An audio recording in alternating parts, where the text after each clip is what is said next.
سلام لخ مريم مليا طيبوثة نارا عماخ بريخات المشي وموريخ بيرت خرسيغيشو ناط مريم يلدت آلها صلح لا بين حطاي هاشا وشاق الموتين آمين.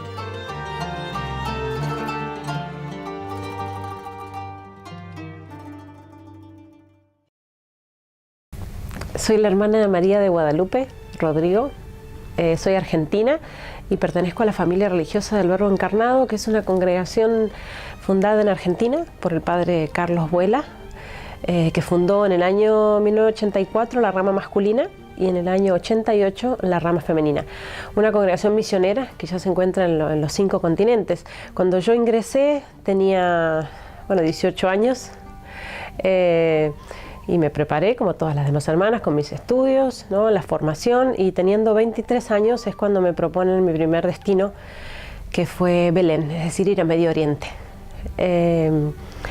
Y bueno, ha sido mi lugar de misión durante 18 años. En primer lugar, en Tierra Santa, esa tierra bendita, donde estudié el árabe clásico, para leer y escribir. Estudio intensivo hacemos, ¿no? Al llegar a las misiones, para poder después hacer un apostolado también más profundo, ¿no? Y también de alguna manera conocer el pueblo, ¿no? El conocimiento de la lengua nos da también esa manera de entrar con ellos. Después pasé a Egipto, ahí estuve 12 años.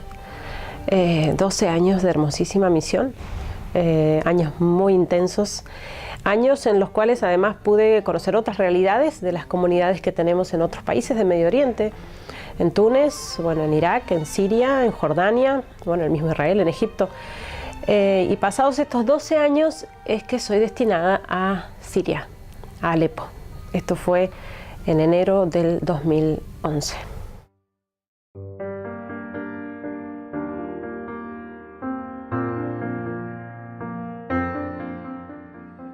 Bueno, cuando llegué a Siria, yo ya conocí este país, ya había visitado varias veces nuestra comunidad allí en Alepo.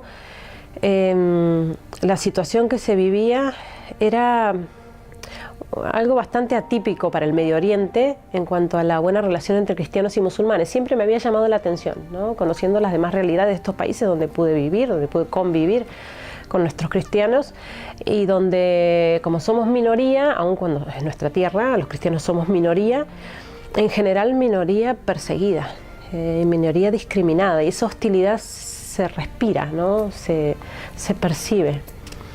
En Siria esto no se daba, era realmente extraño que hubiera esta buena convivencia, aun cuando la mayoría de la población es musulmana, obvio. Yo creo favorecida por el gobierno laico de Bashar al-Assad, ¿no? Es decir, aun cuando vivimos bajo la dictadura, cierta libertad religiosa, ¿no? Ciertos derechos para las minorías, entre ellas el cristianismo. Y por eso se daba esto de que había grupos de amigos, 2 cristianos y 2 musulmanes, cosa que yo no había visto en otros lugares, ¿no? Y que le daba, por lo tanto, a esta sociedad, ¿no? ese ambiente pacífico, calmo, ¿no? Aún conviviendo dentro tantos grupos distintos, ¿no? Una sociedad además muy próspera económicamente, ¿no? Un pueblo muy trabajador. Es cierto que Siria tiene un lugar privilegiado en cuanto a su posición geográfica, ¿no? Para el paso de comercio, tiene muchos recursos naturales, ¿no? Mucho petróleo, pero gente muy trabajadora que ha levantado ese país con su esfuerzo, y gente que en general vivía muy bien.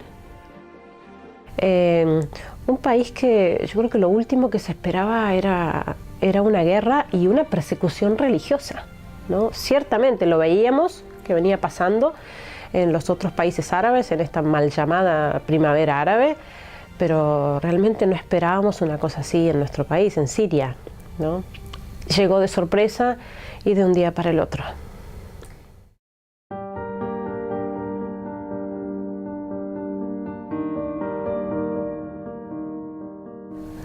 Cuando esto empezó, empezaron a provocarse, a producirse algunos disturbios en varios pueblos de Siria.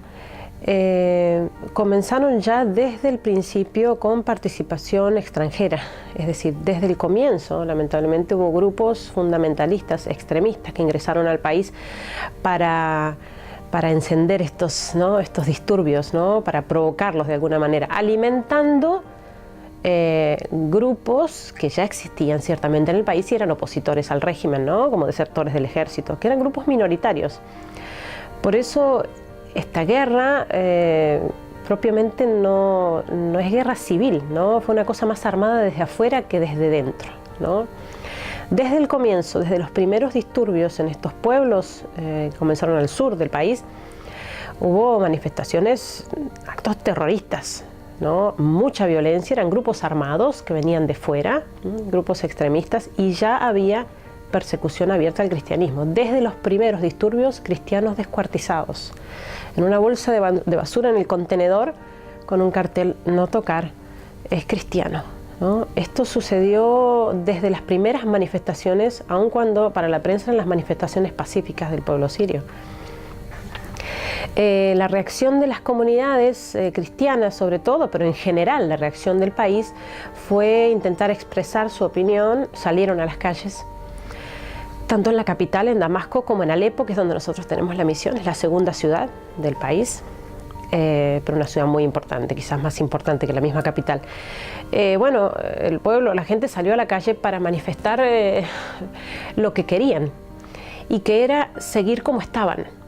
Aun cuando es difícil de entender su modo de gobierno, ¿no?, y obviamente habrá formas mejores, pero ellos preferían y prefieren seguir como estaban antes que terminar en manos del extremismo islámico, que era lo que se venía, ¿no?, y que ya se veía, ¿no? Por lo tanto, la gente salió a las calles para apoyar a su presidente, con cantos, con banderas, pero esas mismas imágenes eran tomadas por los medios internacionales, cadenas muy importantes de información, y comentadas así: continúan las manifestaciones pacíficas del pueblo sirio, que sale a la calle pidiendo a su presidente que se vaya. Es decir, lo contrario de lo que intentaban manifestar. Ha sido esto muy doloroso para el pueblo sirio, ¿no?, sobre todo para la comunidad cristiana.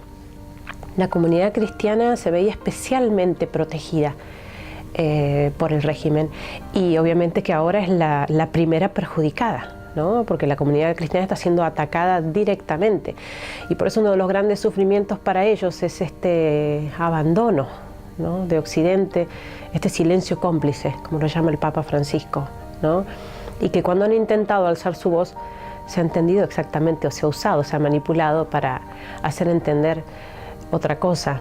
Yo creo que son pueblos distintos de los nuestros, con otra mentalidad, con otra cultura, otra idiosincrasia, ¿no?, y que ciertamente tienen derecho a su soberanía, ¿no?, aun cuando para nosotros como occidentales sea difícil de entender. No podemos juzgar con nuestros criterios a estos pueblos.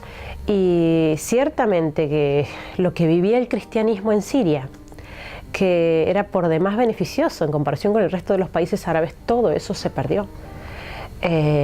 Persecución religiosa como no se veía hace tanto tiempo, abierta al cristianismo.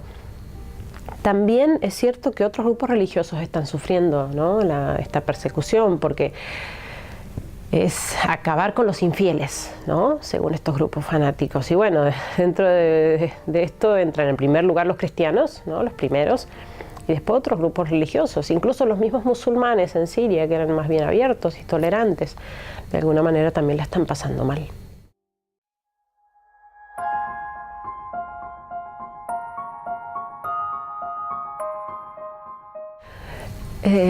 Es llamativo que estos cristianos, sobre todo hablo de los cristianos de Alepo, ¿no?, que son con los que he convivido, los que más conozco, ¿no?, que nos muestran un poco de cómo ha sido el cristianismo allí en Siria.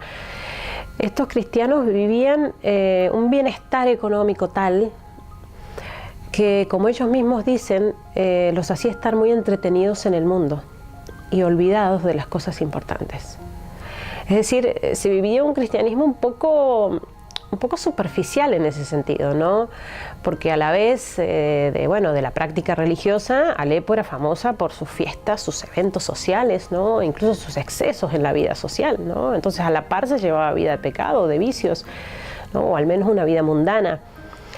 Cuando llega la guerra y la persecución religiosa, ellos lo ven esto como una purificación de su fe.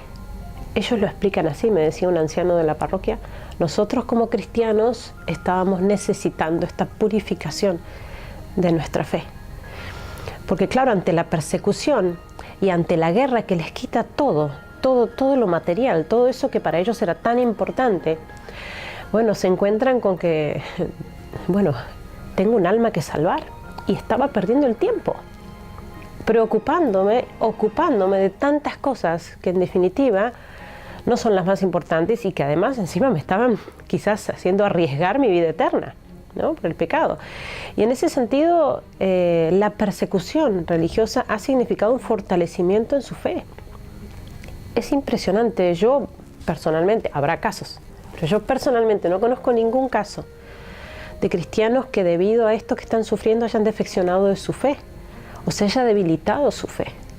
Al contrario, los ejemplos que tenemos son impresionantes, ¿no? Cómo ellos se han aferrado a Dios, cómo ellos han purificado su vida espiritual, ¿no? Cómo ellos, a través de la fe, obviamente, porque de otra manera uno, humanamente hablando, desespera en una situación así, ¿no?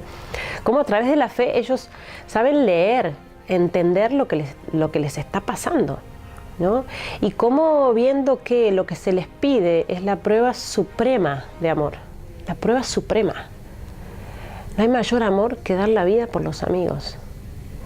Y la prueba suprema es dar la sangre por Jesucristo. Ni lo dudan. Pero ni lo dudan. Es impresionante escucharlo, porque además nuestros jóvenes, por ejemplo, en la catedral, que dicen, bueno, que entren y tomen la ciudad y que me corten la cabeza. Yo soy cristiano y no voy a dejar de serlo. ¿No? Es impresionante porque además gente muy sencilla también, con sus defectos, sus limitaciones, gente como nosotros, mártires, tenemos mártires, confesores de la fe.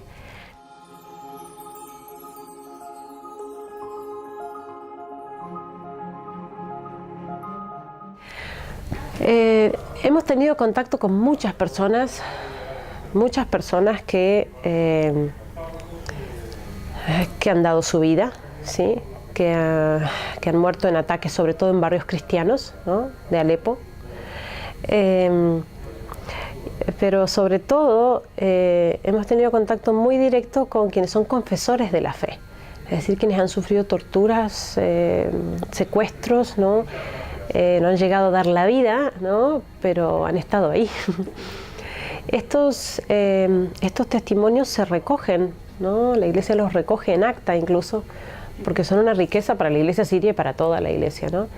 Hay testimonios que son realmente impresionantes, como la de un señor que, muy sencillo, muy simple, que él estuvo secuestrado durante 1 mes y medio, más o menos.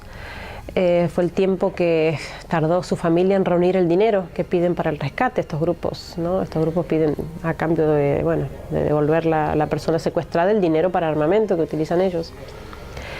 Este señor estuvo secuestrado 1 mes y medio y nos contaba con mucha sencillez que estaba encerrado en un establo, es una habitación muy pequeña, sin ventanas, ¿no? Sin ventilación, con otras 30 personas, otros 30 musulmanes, ¿no? Y él el único cristiano.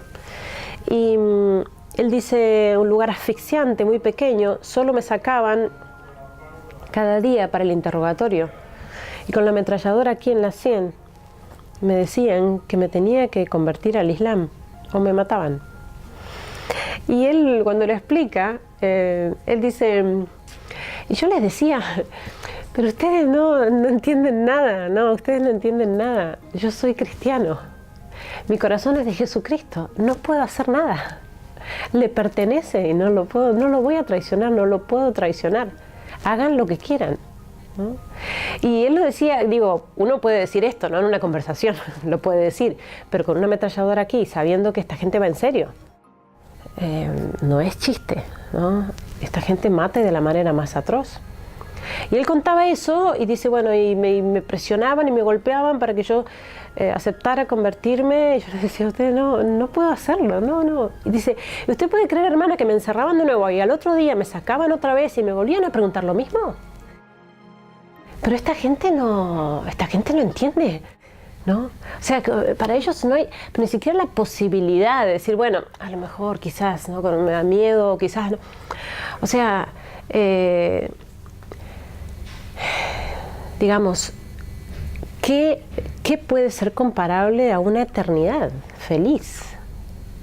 ¿Qué puede ser comparable? O sea, renegar de Jesucristo y tener unos años más en este mundo, renegando de Jesucristo, a precio de la eternidad, jamás, jamás. Por eso ni se les pasa por la cabeza. Y este señor, este mismo señor, que estaba encerrado en ese establo tan pequeño, con todas estas personas, es asmático, sufre de ataques de asma y tuvo varios ataques de asma en ese encierro. Y él cuenta que en esos momentos en que se sentía morir, que ya no podía respirar, que tenía ataque de asma, dice, no sé de dónde sacaba fuerzas, me arrodillaba, rezaba y entraba aire. Dice, hermana, no me va a creer, pero entraba aire y yo me aliviaba realmente. Al punto que cuando me tocaba dormir a mí, porque claro, éramos tantos, dice, tampoco podíamos dormir todos, ¿no? Acostarnos todos. Entonces, cuando me tocaba el turno de dormir a mí, los otros me despertaban, todos musulmanes, los otros me despertaban, arrodillate y rezale a tu Dios porque no podemos más. Y yo me arrodillaba y rezaba y todos se aliviaban, ¿no? Milagros de fe, milagros como este, ¿no? Realmente impresionante.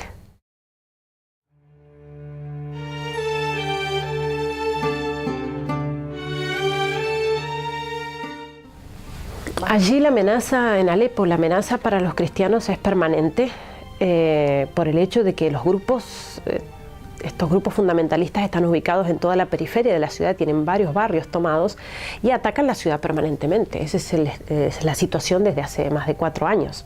Ataques permanentes, tiroteos, proyectiles, misiles en la ciudad, en cualquier lugar de la ciudad, indiscriminadamente, pero sobre todo barrios cristianos e iglesias. Son el primer blanco, ¿no? Y por eso es impresionante estar en misa, por ejemplo, aún así las iglesias llenas, ¿no? Estar en misa y escuchar las explosiones y los tiros, ¿no? Y los cañonazos, ¿no? Y sin embargo verlos rezar así, verlos rezar hasta más que antes, en el sentido de que antes, bueno, quizás era un poco ir al cine, ¿no? De espectadores a la misa, bueno, ahí responder poco, cantar poco, ¿no? Pero ahora, ¿no? Con su libro en la mano, cantando a viva voz, ¿no? Como para decir, bueno, tapamos el ruido de las explosiones, sabiendo que podrían dar su vida ahí mismo, ¿no? Ellos dicen, bueno, qué mejor, si nos encontrara la muerte en plena misa, qué mejor, ¿no? O sea, de ninguna manera dudan de seguir practicando su fe. En este sentido, a mí me ha causado mucho dolor con esto sucedido en París, ¿no? Del atentado. Escuchar la reacción, a veces en las noticias decir, bueno, que la gente está visitando menos las iglesias o que tiene miedo de visitar las iglesias. Yo digo, qué distintos de nuestros cristianos allá. Para la época de fiestas, de Pascua, por ejemplo, y Navidad, las épocas fuertes, fiestas fuertes del cristianismo, es cuando más acentúan los ataques, los fundamentalistas, y lo anuncian, recuerdo una de las Navidades que lo anunciaron incluso en las redes sociales, les vamos a mandar misiles, vamos a atacarlos con misiles pintados de rojo, porque se los manda Papá Noel. O sea, una cosa terrible. Y literalmente llueven los proyectiles, llueven en los barrios cristianos en época de fiestas y las iglesias siguen estando llenas.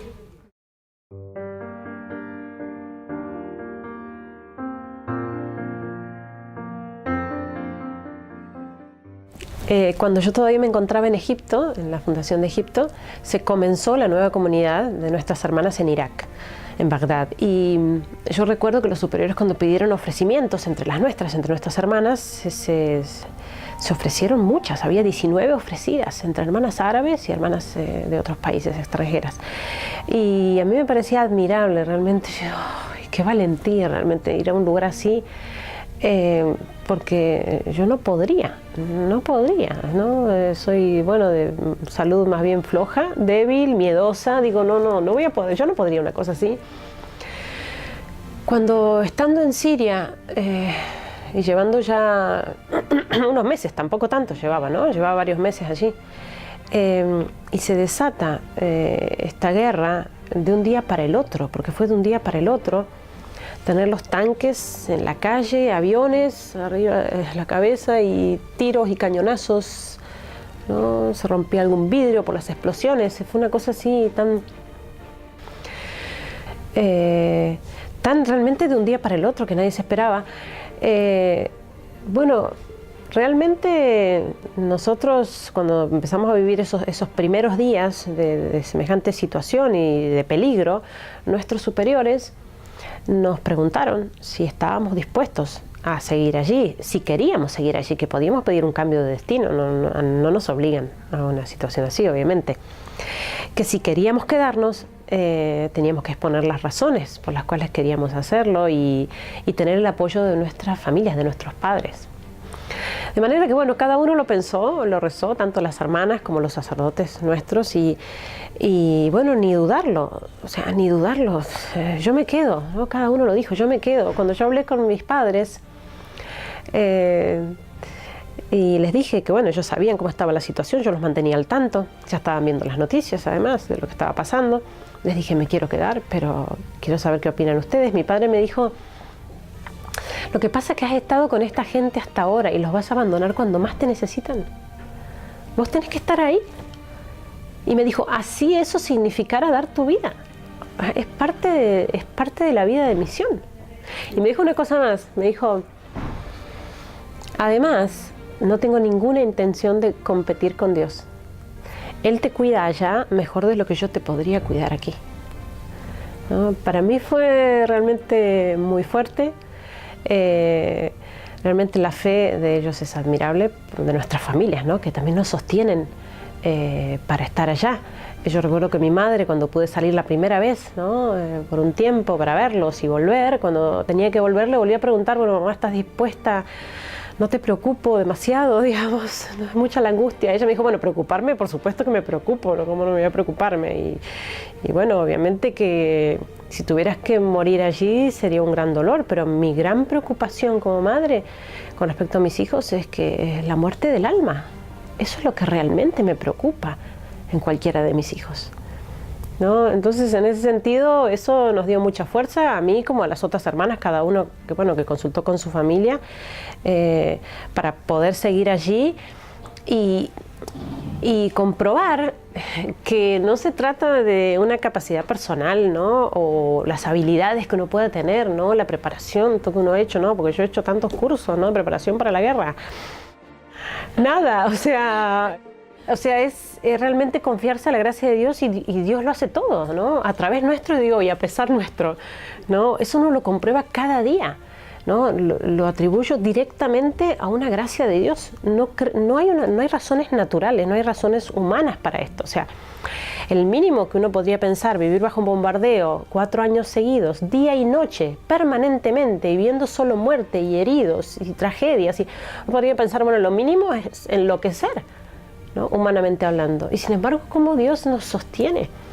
Nos sostiene para estar incluso contentos, ¿no? Es la misma gracia, bueno, participamos de alguna manera de la gracia de los mártires, ¿no? Ellos así lo viven. Y por eso para nosotros como misioneros, cuando a veces nos dicen, ay, qué impresionante, hermana, ustedes están ahí, qué bárbaro lo que están haciendo, yo digo, a mí se me cae la cara, digo, bueno, son ellos, ¿no? O sea, para nosotros es un privilegio. Estamos viviendo la vida cotidiana junto a los mártires de nuestros tiempos. Qué mayor gracia que esta, ¿no? Y por eso el día a día lo llevamos como ellos, confiando en Dios, rezando mucho, ¿no? Sabiendo que un día, bueno, también Dios nos puede pedir la vida, ¿no? Como se la ha pedido ya varios misioneros de otras congregaciones también, ¿no? Que están allí arriesgándola todos los días. Pero bueno, sabemos que es parte del programa, parte del paquete, ¿no? Viene todo junto.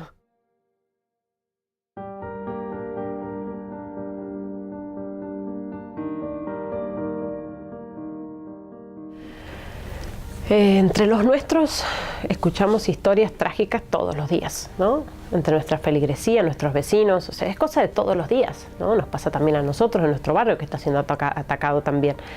Y se escuchan historias impresionantes, como el de esta señora que se llama Amal, en árabe significa esperanza, su nombre. lo tiene muy bien puesto el nombre. Ella tenía 4 hijos y uno de sus hijos había hecho una operación en el hospital, estaba una intervención quirúrgica muy sencilla, muy cortita. Estaba esperando con su madre a que le dieran el alta, que llegara el doctor para darle el alta. En eso cae un proyectil cerca del edificio, tiembla todo el hospital, y entonces él le dice a su madre que vaya a buscar ayuda para que lo cambien de habitación porque está muy cerca de la calle, ¿no? La ventana daba a la vereda. Sale la mujer a buscar ayuda y en eso cae un segundo proyectil ya más cerca, y cuando la mujer se vuelve por el estruendo, se vuelve sobre sus pasos, se encuentra con su hijo despedazado en la explosión. Ella lo llora muchísimo. Su hijo se llamaba Nahum. Lo llora muchísimo, pero ella dice, mi hijo ya estaba preparado para el cielo. Yo lo veía preparado para el cielo. Y ahora la Virgen lo cuida ya mejor de lo que lo puedo cuidar yo. Es ella su madre, en definitiva. Y dice además, es horroroso lo que nos ha pasado, pero ¿cuántas familias destrozadas por esta guerra? ¿Cuántas madres sufriendo más que yo? O sea, esa reacción, esa sola reacción es impresionante, porque a veces uno, bueno, hoy cuánto que sufro, todo me pasa a mí, ¿por qué me tiene que pasar esto? Yo, y estamos, acaba de perder a su hijo de la manera más trágica, dice, pero hay tantas otras madres sufriendo aún más que yo. Y ella cuenta que siempre cuando estaba con miedo de que se intranquilizaba de que, bueno, que le cayera un proyectil en su casa, en Barrio Cristiano, este hijo, Nahum, le decía, siempre citando el Evangelio, le decía, mamá, no tengas miedo de los que pueden matar el cuerpo, pero no pueden matar el alma. Y dice ella, yo esto me tranquilizaba, y ahora mucho más, ¿no? Es eso lo que viven, ¿no?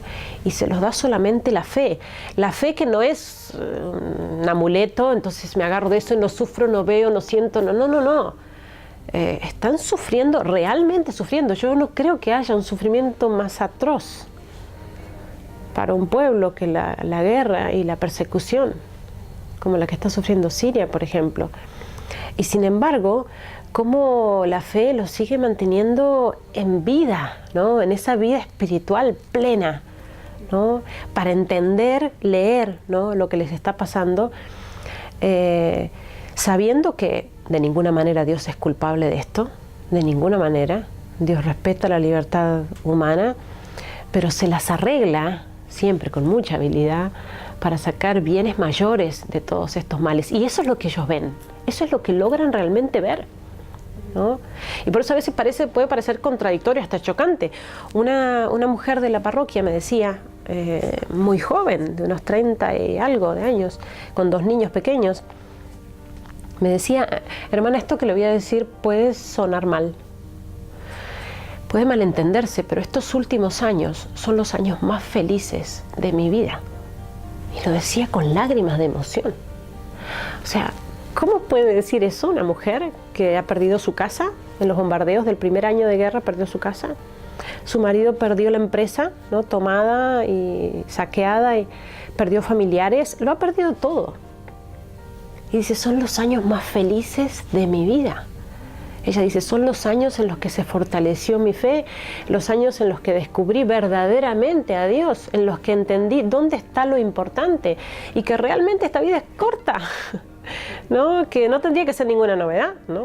¿Quién no sabe que nos vamos a morir y que la vida es corta?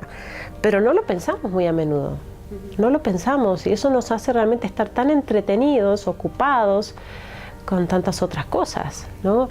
El tener esta posibilidad, ellos lo ven en definitiva como una gracia, ¿eh? Lo ven como una gracia, porque esto que están viviendo los hace tener los ojos clavados en el cielo, allá clavados. Nadie se los saca de ahí, ¿no? Y ellos lo dicen, me pueden quitar lo que quieran, me pueden hacer lo que quieran, me pueden matar y cortarme la cabeza. No me pueden quitar el cielo, no pueden. Y esa es su fuerza, es la fuerza que incluso se manifiesta frente a sus perseguidores, ¿no? Hay muchas historias, ¿no?, de los nuestros que han tenido discusiones, ¿no?, encuentros fuertes, ¿no?, en estos secuestros con sus perseguidores, y los perseguidores se sorprenden, ¿no?, de esta superioridad, de este temple, esta fortaleza que tienen los cristianos, que ciertamente les viene de Dios. Es una cosa que no es humana. Hay un muchacho que estuvo secuestrado, y este muchacho cristiano no era practicante, llevaba una vida bastante superficial, digamos, mundana, era cantante, ¿no? Cantaba en los bares. Él es secuestrado, y cuando es secuestrado él dice, Señor, no te pido nada, ¿no? Cuando lo llevaban atado en el baúl del auto. No te pido nada porque lo que sea que me vayan a hacer, así me maten, me lo merezco.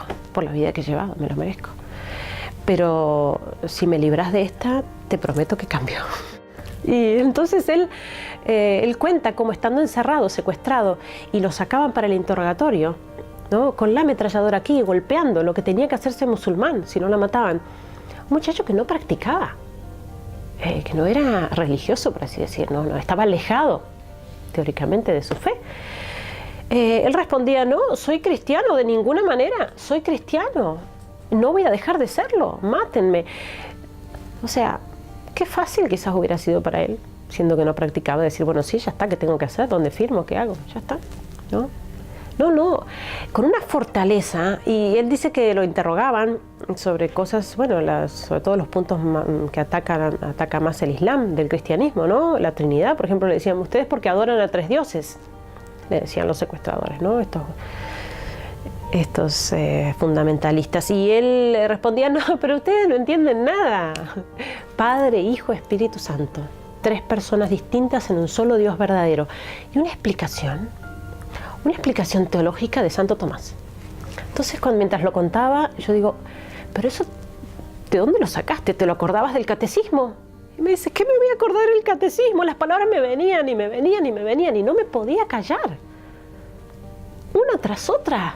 No podía callarme y los dejaban mudos. Y ellos me decían, ¿por qué ustedes, los cristianos, siempre hablan con esa sabiduría? Y a uno le parece, oh, qué cosa extraordinaria, ¿no? Eso de uno le parece realmente una cosa rara, ¿no? Una cosa... Están viviendo el Evangelio, uno abre el Evangelio y eso está escrito y Jesús lo predijo, dijo, ¿no? No se preocupen por lo que van a decir, ¿no? O sea, están viviendo el Evangelio, que es lo que todos deberíamos vivir, ¿no? No es una cosa rara. Nosotros deberíamos vivir como ellos, ¿no? Y en ese sentido me parece que si uno lee en el Evangelio que Jesús dijo, os perseguirán, significa que me van a perseguir. A lo mejor no con espada, cruentamente, como es allá, pero aún en nuestras sociedades el cristiano es perseguido. Sutilmente, en otra manera, pero hay persecución a la fe. Entonces, si yo personalmente, viviendo mi fe, no siento esa persecución, o al menos no siento que mi fe contrasta con el mundo, con el espíritu del mundo, entonces algo anda mal.